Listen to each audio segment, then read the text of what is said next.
officially say welcome to another episode of Trauma to Triumph Tuesdays. I am your host, Terry Long. I am doing this amazing project because God put it in my heart that through the sharing of our stories of life trauma, we can heal each other. We can heal millions of people of all backgrounds, all ethnicities, all age ranges, male and female alike. And we can heal each other through the sharing of our stories. There are so many people who have gone through so many things alike, right?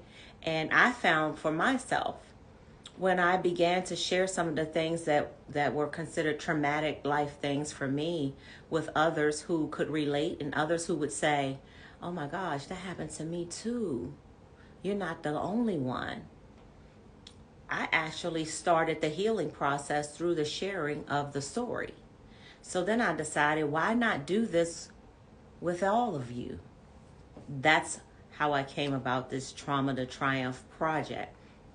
And so I want us to be a tribe together to heal millions of people through the sharing of our stories. And I'm so grateful for how far we've come with this project. We started this project back in April of 2022, so it's almost a year. I cannot believe this. It's almost a year. And we've been doing these weekly Trauma to Triumph lives for almost just as long. I started these at the end of April of 2022. And when I tell you, it's so many people who reach out to me every week, someone or multiple people will reach out to me to say, oh my gosh, I heard tonight's episode and it really, really made a difference in my life. Or someone will say, oh my gosh, I think now I want to tell what happened to me. I've never told anyone.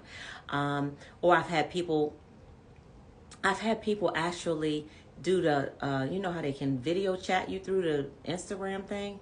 Because they were in tears. This one lady was in tears after she heard what happened to how this woman that was on my Trauma to Triumph, how she lost tragically her son. And then a couple years later, her daughter. And it's the same thing had happened to this woman. And she just cried and didn't even know me. So those are the types of things that make me say, you know what, we got to keep going with this, y'all. We have got to continue to make a difference. Where I am in the filming project, we are going to pick filming back up. The weather is getting better. We've got some amazing stories to get on film inside of a production studio so that we can get all of this packaged up. And we're going to get it over there, y'all, to Oprah or one of her friends. And she's going to be like, yes, this is what the world needs. It's already done, right? We're going to touch and agree. Okay? Touch and agree. Touch and agree. For those of you all who have helped me with this project with your prayers or your donations or both, thank you so much. Actually, let me type in really quickly how you all can donate to the project. And your donations help with the filming and with the branding and the marketing. It has helped me so very much. Y'all really have no idea. I could not even come this far without you all. So that's the Cash App. And then there's a PayPal too. Wait a minute. I can't see or spell. How you spell Triumph, y'all? Triumph. Okay. So that's the Cash App. And then the PayPal is the @ Trauma to Triumph. So you can donate directly on the website. My website is www.trauma2triumph.doc.com. So it's trauma2triumph.doc.com. My website, you should go on there, check it out. It's a great website and gives you a little bit more backstory about this project. And you can donate directly on the website. So let's get into tonight's episode. I have an amazing woman. I met her. I met her several weeks ago, or maybe months ago at an expo. And then I saw her again on the show that my husband has, Spotlight Over the City, and I'm his co-host. And she and 3 of her amazing entrepreneur boss women friends came on Spotlight Over the City and showed up and showed out, okay? all of these entrepreneur women doing some amazing things. And so Carla Trussell is one of them, and she is going to join us tonight on Trauma to Triumph. So I'm going to bring her right in right now. You all have been waiting. Let's see, there she is.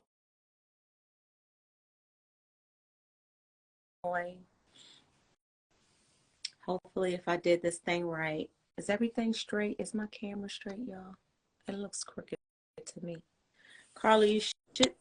I think I did it right. I did it right. Hey. Hi, pretty girl. How are you? I'm doing How so are good. you? How you doing? Can you hear me? You Oh my do? goodness. I see my son on here.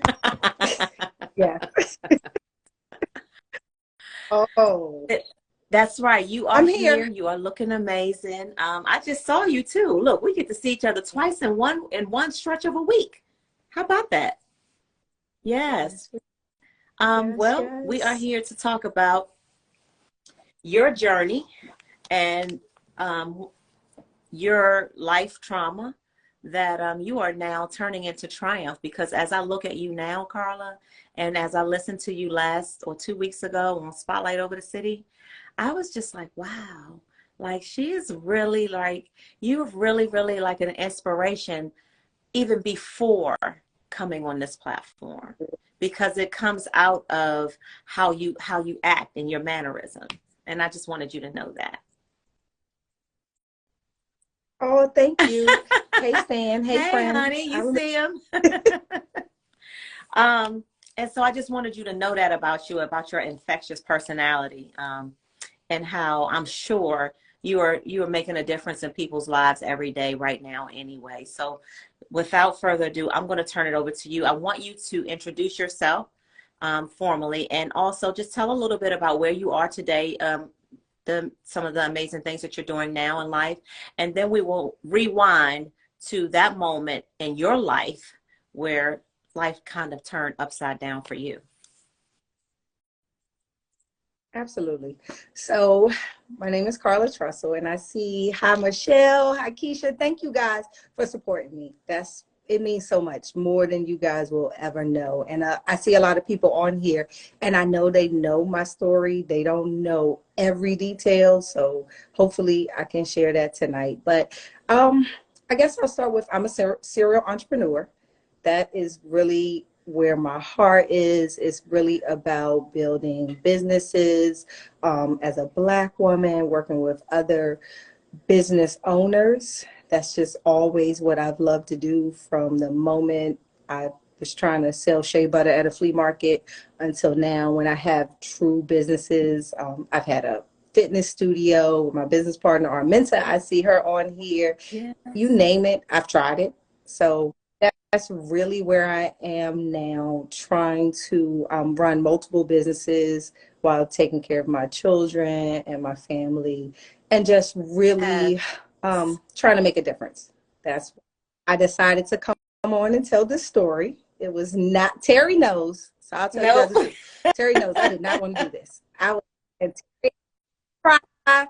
I am so nervous. My girlfriends are here. They're in the background. They have to be quiet, but they're over here. They Oh, came over because they know bless how them. hard You this know is what? for me. Having a I'm this. tribe of the right women is priceless. Mm. It absolutely is. They don't know how Mm. important their support is for me, even if I don't say it or don't show it. Because I tried to say, no, I'm fine. I don't need you guys to come. And they wouldn't listen because they know this is difficult for me. It's difficult for my family. It's not just my story. It's Aja's story, who you'll hear about. It's my mother's Yeah. story. It's my entire family story. So many were affected by the tragedy that happened to our family. So I know that it's a story I have to tell, as much as I don't want to, or as difficult as Right. I know it's going to be. When you sent me the DM, I paused and I prayed. And I said, God, if this is meant to be, give me a sign. And it was immediate. It was yes. You are here and still being able to prosper because it's bigger than you. I did not give you the blessings I continue to give you or put you in the positions I keep putting you in to just be selfish. So this is your opportunity to give back, to help someone, to possibly save another family from going through what we went through. So that's why I So said yes. I'm And so, then so, I said, so, so very grateful for your yes. How about, can I just say a quick prayer before we get started? Okay. absolutely, Dear please. God, thank you for Carla's yes. Thank you for her braveness. Thank you, Lord, for this platform. And I pray that Carla does or says something that makes a difference in just one person's life, then it's all worth it. So these and all other blessings I ask in Jesus' name. Amen. All Amen. right.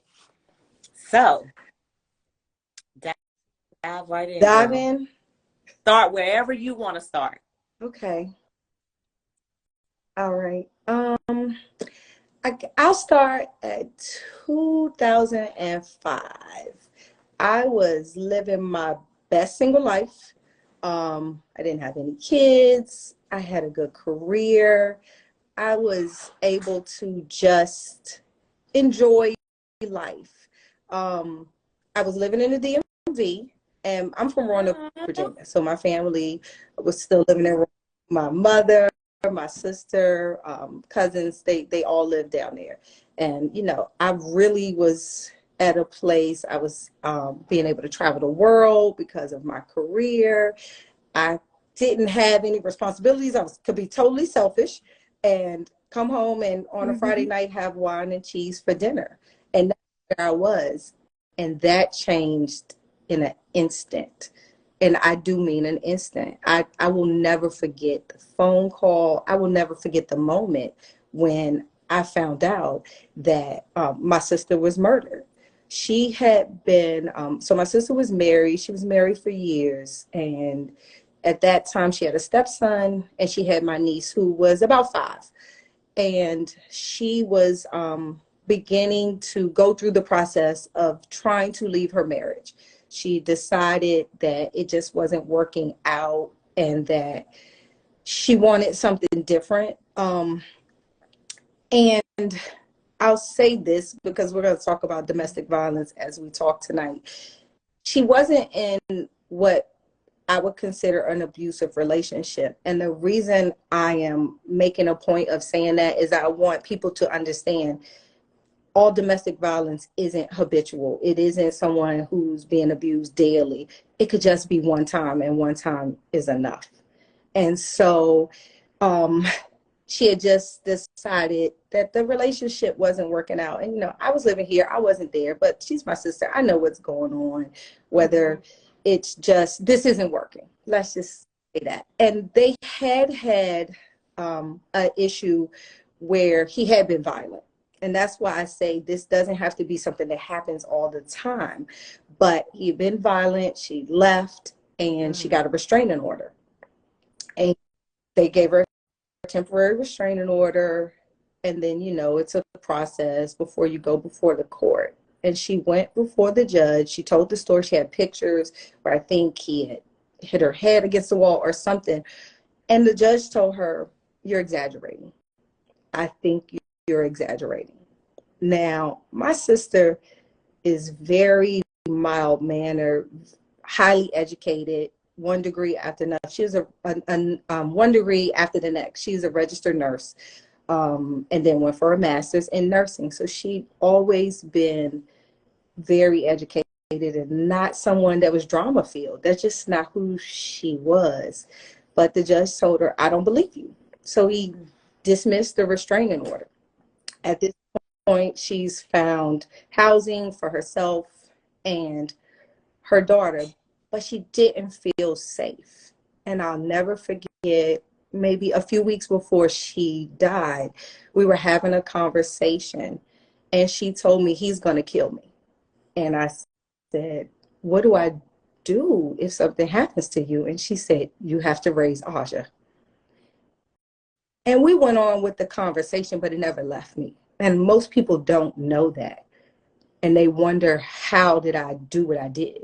Because she had already determined that this is what I was supposed to do. So I didn't have a choice in the matter. Even if I said no, I didn't have a choice. And at that point, I understood why God had given me all the blessings he had given me and put me in a position to be able to raise my niece. But going back to that conversation, so we go on, we're living our lives, and I get a call that something's happened.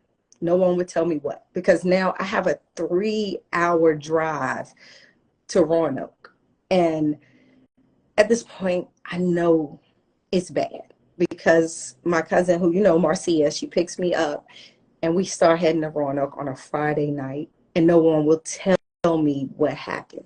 I just know it's something bad. We get there and I find out that, so because my sister felt unsafe, she did not want him to know where she lived. So she would have him pick up my niece, Aja, from my mother's house. She had decided that it was in her best interest to move up here. She would be close to me. She would be close to my cousin. And she was going to stay with Marcia for a while. And the judge told her, you can go, but you can't take Aja. And anyone who knows Sabrina, they know that Aja's her world. So she stayed, because she could not leave Aja with him. And she couldn't just leave Aja. And unfortunately, that decision is why she's not here with us now, because she sacrificed her life to be there with her child, because they told her, you can't go. Even though, you know, she had proof that he had been abusive, at least at one time. He just started doing things that, in retrospect, I now realize his mental health was definitely affected. She had a storage. He broke into the storage. We had a family Bible. He broke into the storage and ripped the family Bible to shreds. So just doing things that were traumatic and scary. And I think that's why she had that conversation with me about, he's going to kill me. She knew in her heart, and I think she was trying to prepare me to be able to take Aja. And so we get to Roanoke, and I find out later that he had arrived to the house to pick up Aja for his visitation. And he gets her, she comes out, she gets in the car, and she's excited, and she's telling him, and remember, she's only 5, she's in kindergarten. She's telling him, I'm going to a new school.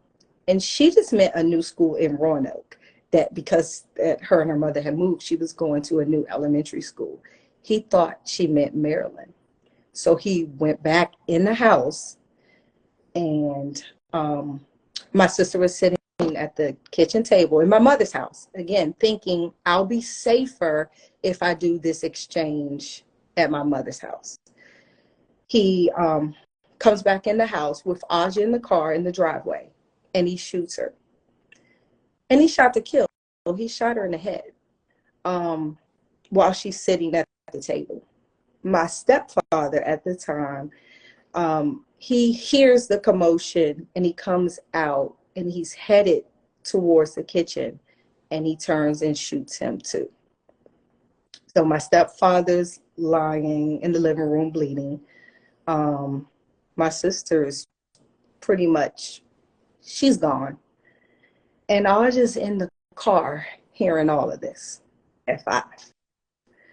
He gets back in the car and he drives off. And he passes my mother, who's on her way home from work, and he waves. So she gets to the house, surprised to tell my sister, guess who waved at me? Because, you know, at this time they're strained. So it's tension. So she was surprised. But that was the sinister nature of who he was, that he waved as he's driving off with my niece. She gets in the house to find my sister already gone, to find her husband bleeding out on the floor. So they rushed my stepfather to the hospital. And luckily, He survives, but that's about all he did was survive because he was never the same. He could not go to the bathroom on his own. You know, he went from being very vibrant to being a shell of himself, and also blaming himself for my sister's death because he felt as the man he was supposed to protect her. And to fast forward, while he survived, there's a article about a law that's called a year and a day in Virginia. He died a year and a day from when he was shot. And because it was more than a year, my sister's estranged husband could not be charged with murder. But so he ended up succumbing to his injuries, but he made it a year, but he just was never the same. And he just never fully recovered. So my mother lost her daughter and she lost her husband. So with that, in that one instance, my entire family was shattered.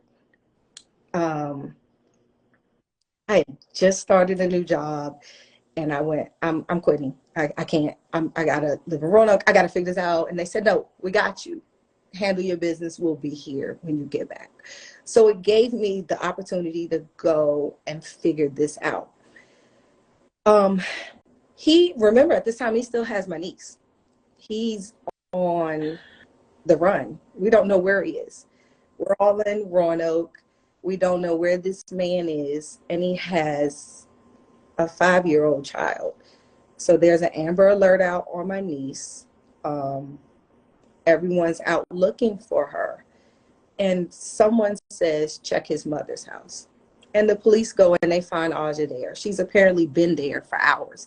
He dropped her off and went on the run. And she just didn't bother to tell anyone that Aja is with her. So at least we know Aja's safe because at this point we don't know what he might do. He thinks killed 2 people, but really only 1. But at least we now have Aja. I guess he went on the run. It's kind of blurry to be honest, for about 2 days. And he eventually turned himself in. Someone in his family convinced him to turn himself in. So he did. But then, as if it's not enough, we now have to figure out how do we pick up the pieces and what happens with Aja. And I'd already been given my assignment. And because I'm the fun auntie. I was the auntie that took her to Chuck E. Cheese and we're doing this when I come in town. I'm fun auntie. So I think my sister knew it'll be okay. But it wasn't, because his mother decided that she wanted custody. So we went through a year-long custody battle of a 65-year-old plus woman fighting me for custody of a 5-year-old whose father, her son, had just murdered her mother. And that's what we were dealing with for a year. There was a year-long custody battle of this woman deciding that she wanted to raise her. And in the midst of this, because just like any other custody battle, she had visitation rights. So they would force Aja to go to Roanoke or stay in Roanoke. She would have to go to her grandmother's house, his mother, where she would then begin to show her pictures of her father. She would then begin to say, well, he said he didn't do it. She would it was like a never ending trauma where this child cannot even begin to heal. Right. That's, and she's 5. She doesn't even understand. When the police found her, they took her down to the station and she said in front of them, which was heartbreaking for everyone in the room, well, my dad just killed my mother. She's 5. She doesn't even have an understanding of the finality of it. And it took her years to get an understanding of the finality of it. But now she's being subjected to this dynamic of, well, you have to love your father. That's your father. And he didn't do this. He said he didn't do it when it was clear he did. And well, or he didn't mean it. Or well, your mother said you guys were moving, as if that was justification. And then now she's blaming herself. Daddy heard me say we're moving. Daddy went back in the house and I heard him shoot my mother. She heard everything. So after the custody battle, I did win. And Aja moved here. I was waiting for this part. Sorry. I should have left you guys waiting on that. So she's about 6 now, and she's living here, but now the healing begins, of course. And at 6, there's still no understanding of her loss, and there's still this longing of she wanted to have a father, and there's still this, even though I won custody, this requirement that her grandmother had visitation rights.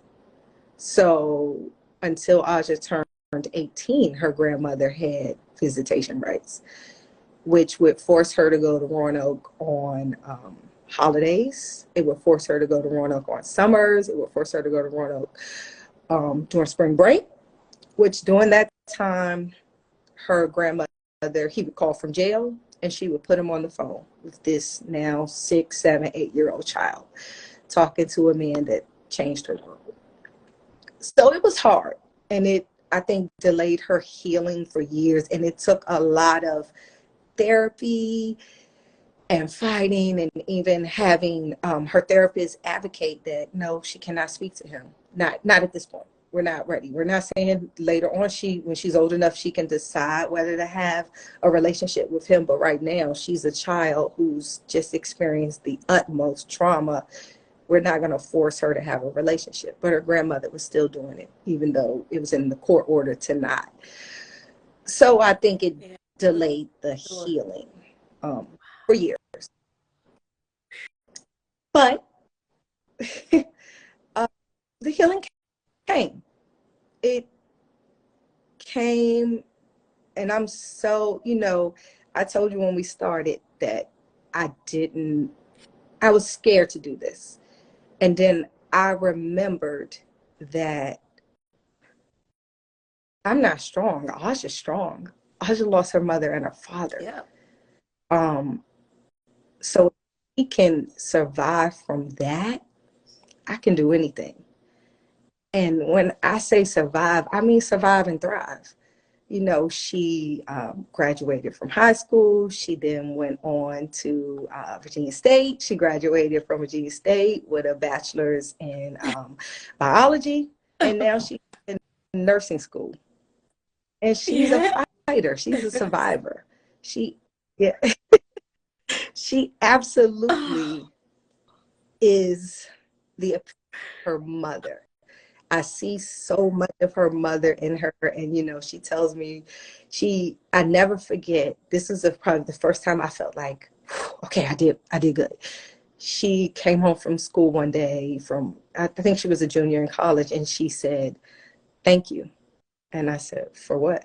And she said, "I used to think you were so hard on me, and you were pushing me, and you required all of this level of excellence. And I just thought, why is she so mean? And why is she doing this to me?" And she said, and then I got to college and I realized these people don't know anything.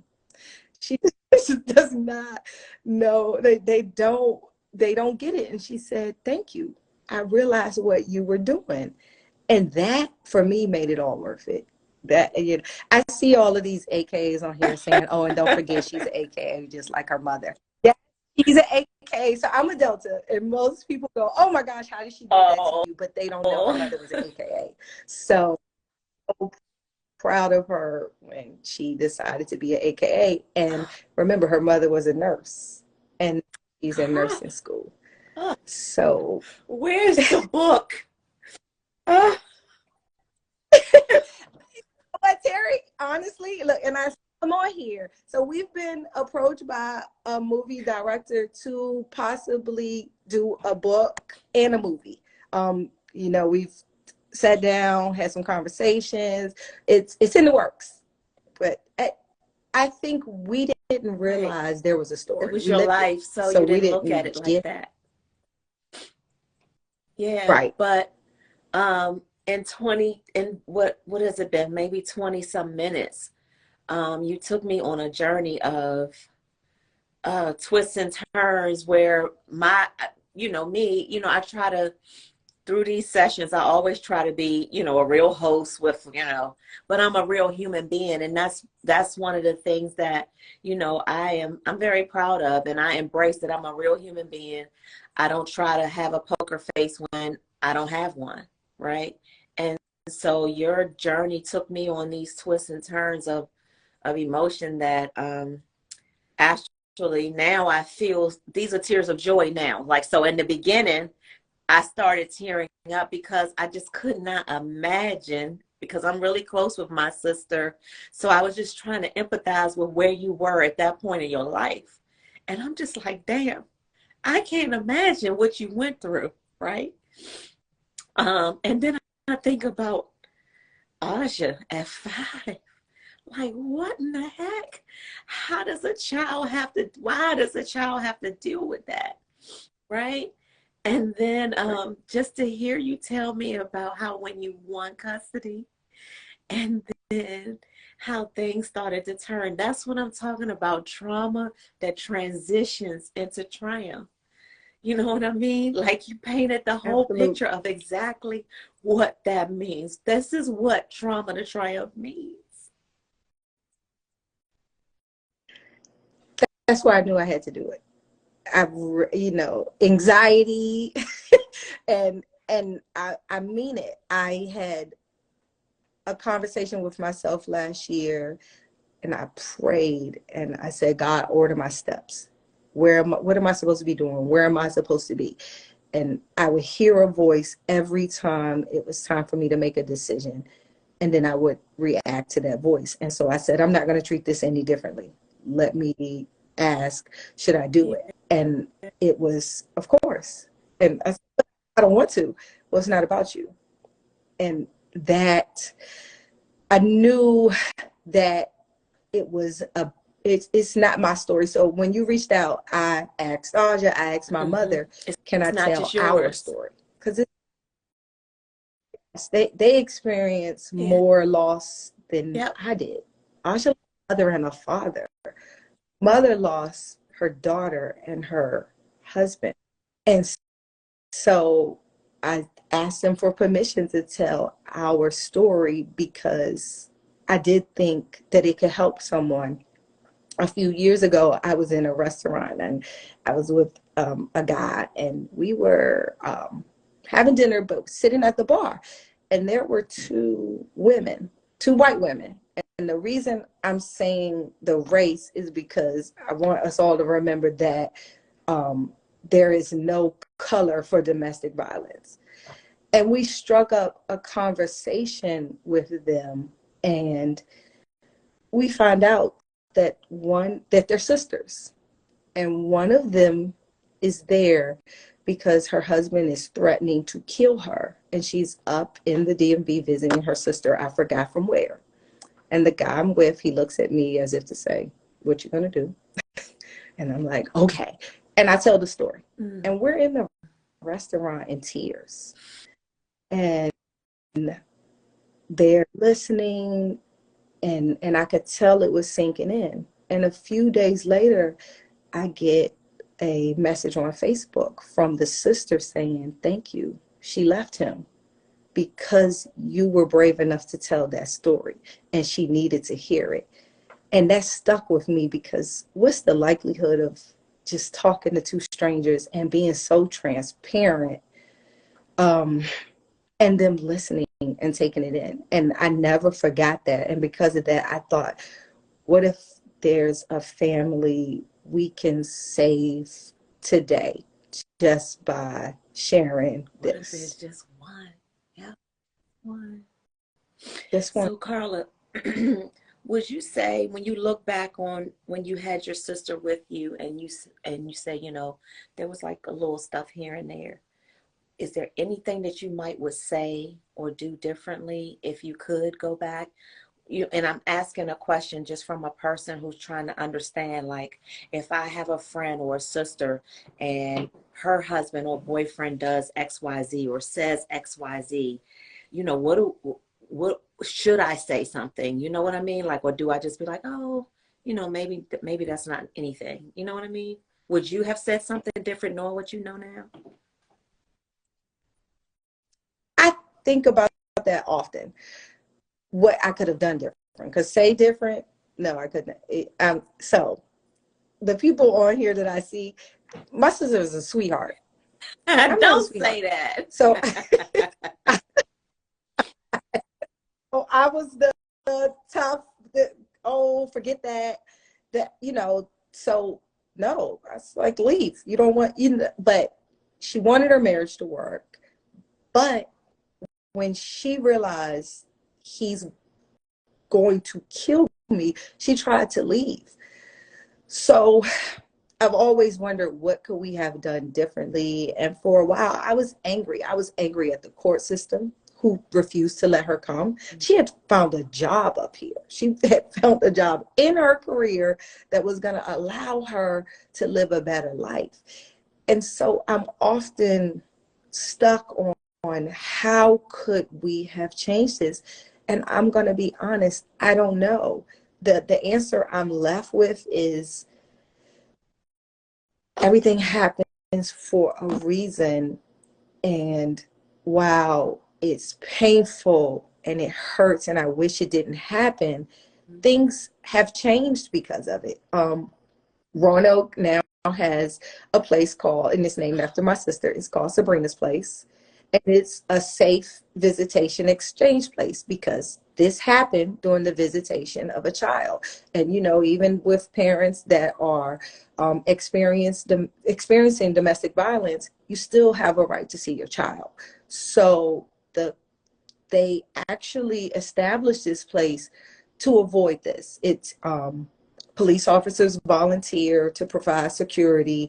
They've set up the building so that the parents don't have to cross paths. So it's a safe place for you to come and visit your child and possibly avoid a situation like this happening. So that's really when I try to find a reason or a good, I go there, because this to me wasn't one of those cases where it's, you know, we kept saying leave, leave, leave. It wasn't that, because again, what I said in the beginning, there was not this Right. cycle of abuse. There meanness, there was someone who maybe wasn't the best husband, but that's not Right. necessarily abuse. So I don't know what we could have done differently, because the things that we thought were the right things to do, we were doing. Come up here, let's get away, let's put some distance in between you and him. And you know, I look back and I think, because even now, I think his mental health is not, either he's not accepting mental health services or they're not Is he in offering them, and I prison? don't know which one it is. But I don't, he absolutely is. He did receive 83 years. Um, and he would periodically reach out to Aja, but he's not right. He sends letters demanding or stating, how could she not send him a Father's Day card? Or how dare you not call me or write me? And I told her, his mental health is still not right. That's someone who is not remorseful, who hasn't tried to understand the devastation they've caused. He still tells her it was an accident. At one point, he denied doing it, even though he pleaded no contest, but there was no suspects, of course. And Aja heard it. She was the witness. But I just think I look at it as mental health. That's the only thing I can do to try to make sense of it, because nothing else makes sense. I guess if I had to give advice, it would be trust your gut. Yeah. I think started to trust her gut, but maybe it was too late. Maybe it was too far gone. But that would be the biggest piece of advice I would give to someone, that your gut is there for a reason when it's telling you. And her gut told her, he's going to kill me. She said those words. Trust your gut. If you feel like that, you're not wrong. So does Aja not ever, does she indicate that she doesn't ever want to have a relationship with him? I think she's torn on that. She's there now where she does. I think growing up, she wanted to. Right. Who doesn't want a father?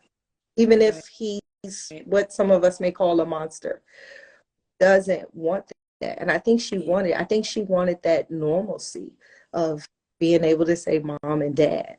But because he has continually displayed that he is not remorseful, and he's actually still mean, she no longer seeks it at all. Wow, I'm so very, very proud of you, Carla. I am just Thank like, you. I am taken aback. I mean, I knew your story, but I didn't know like the intricacies and how strong you and Aja and your mom really have had to be.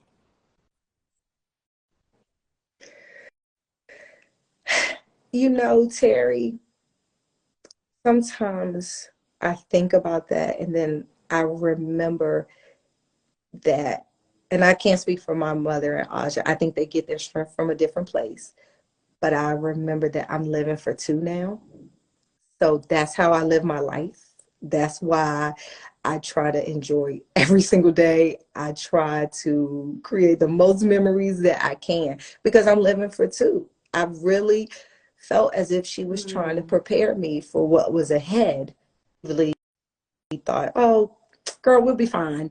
But I heard her, and it never left me. But yeah, I think I get my strength from, I cannot disappoint her.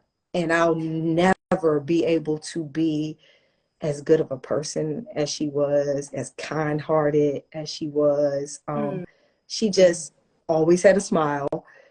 Everyone to this day who talks about her, they talk about that. They talk about just the presence that she gave. She was just, I told you she was different to me. You said So you said she was sweet and you're not. And I said, you are sweet too. Let me ask your friends. Okay.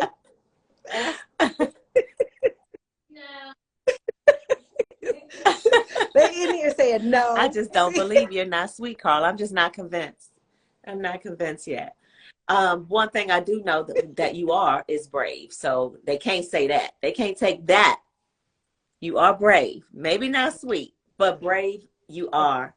And I want to say thank you again for your yes. Thank you for taking us all on this journey. I am so sure in my spirit that you not only touched, I believe you've touched more than one life with your story tonight, Carla. I really, really, really do. And to that point, if you are watching tonight and you do have a story similar to Carla's or not, you have a story of real life trauma that you would like to share on this platform, you can go to my website, www.trauma2Triumph.doc, and you can sign up right there on the website and get scheduled to come on Trauma to Triumph. If you know somebody, it doesn't have to be you. If you know someone else who you think would be great to come on this show, please have them go to the website or DM me. You can also send an email, info@trauma2Triumph.doc.com. The email is info@trauma2Triumph.doc.com. I appreciate all of you all for tuning in to another episode tonight with this amazing woman, Carla. You know what, Carla? I'm drafting you for more on this project with me. We'll talk offline about it, but I'm just throwing you out there now in front of everybody, so you can't tell me no. You can't. Just like I said, I'm putting myself in the group. I'm drafting you because we've got some real work to do um, when I think about trauma to triumph, and I think about domestic violence and how major of a help you would be with so many people in that lane. So, but we'll talk more offline about that. I have some ideas. We got work to do. I'm all in. Let's go. All Let's right, go. y'all. Well, I've enjoyed everyone tonight. I watched the comments. A lot of times I can't engage in the comments because I'm engaged in what we're talking about. But I do glance at the comments, and I do appreciate how people are so engaged and sending you love, Carla, sending you hearts and prayers. And I'm so, so, so happy when I see that kind of stuff. Like, we really touched lives tonight, honey. And God is happy and smiling about that. And so is Sabrina. I feel like I know her and I don't. You do. And I'll I'll know introduce you to Sabrina. Aja, and you will. So who You was the oldest, you or her? absolutely. She was. She You was was, the but I boss. was acting like the oldest. Just the boss. Oh my goodness, this was so good, so good. This live will be on my Instagram live. It will get edited though, and it'll go on the YouTube channel. And Carla, that's the link that I'll send you once this is edited, and it'll go on the Trauma to Triumph YouTube channel. You know what, y'all need to go subscribe to that too, so you never miss another Trauma to Triumph upload. It's Trauma the number 2 Triumph on YouTube. So y'all should subscribe, and this episode will be up tonight. Thank you, Terry. Thank you Yay. for Thank you for stretching being me. willing to be stretched. Oh, how about you tell people about, because you're doing some other amazing things as an entrepreneur. You may as well take an opportunity to, blow yourself up real quick. Oh, okay. I just recently launched a new business called Melanated Memories. It's basically for Black business owners to provide experiences. So you'll go there and you'll be able to utilize a service for someone who looks like you or has the same vibe. So that's melanated_memories. I'm also a part of CEO Connection, which you guys can watch our episode that was on 2 weeks Spotlight ago. over the city. Yep. What, I guess that was 2 weeks ago. So, and what that is a women's networking group. We formed that just to support each other and to provide resources for business owners of color at any so we're going to start offering some new services there. And I mentioned it, but I do want to remind you guys again, Sabrina's Place, it is near and dear to my heart. They always need support, whether it's volunteering, they need police officers to come and provide security, but it's definitely something that helps us make sure Sabrina's death was not Is it a in nonprofit? vain. So check that out. It is a nonprofit. It's through it's in Roanoke, and it's through an agency called Total Action Against Poverty, TAP, and the place. So if you look that up, you'll be able to find it. And they've been a great help to our community and to our family and to the community. And it's just something that always needs your support. We're going to take a field trip. I want you to take me to Sabrina's Place. I want to see one day. I'm serious. We'll take a field trip, girls trip. Okay. And Marcy said, don't forget about your property management services. Listen, my cousin, I want to say this because I was thinking it and I didn't get to it. I was 29 when I got Aja. I didn't know how to be a mom. I was selfish. I bought a house up here in Bowie, and I watched her. She didn't even know I was watching her. I was watching her and learning how to be is one of the reasons I was able to do what I was able to do with Aja. She and so many other people, you know, my friends, I told you, they were here today. They showed up, whether I was going to let them, friends, you know, with wine and everything. Yes, friend, what?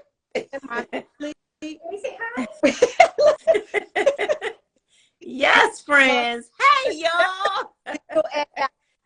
Yes, to friends with wine. They did. I needed them a lot. And they knew I was scared of stuff. But my family, my aunt, I love it. It's a village. All of these people on here you see saying stuff, they've all played a role in my life and in Aja's life. And she wouldn't be where she is today if it wasn't for them. It wasn't just me. Thank you, Pooh. My son keeps saying, good job, Mom. So yes, son, thank you for joining tonight. Was probably gonna cry, so I didn't want him to get on, but he didn't listen. But yes, I just that village, I can't stress it enough. Stan said he got some Henny Mango for y'all. Oh yeah. We'll be but that village is the reason we are here today. So yes, field trip. We'll all get in the car, Terry. Yes, I want to go to Sabrina's place. Okay. Got you. I just put it in the universe, so now it's gonna come true. Okay, let's go. Okay. All right, y'all. Thank y'all so much. I love y'all. I love y'all so much. Thank you so much. And we will be back next week with another amazing episode of Trauma to Triumph Tuesdays, y'all. Next week's story is good, too. So make sure you tune in next week, Tuesday at 8:30 p.m. Eastern Standard Time. I'll see you later, cutie. Bye. Bye, Thank y'all. you. Bye, everybody. Bye.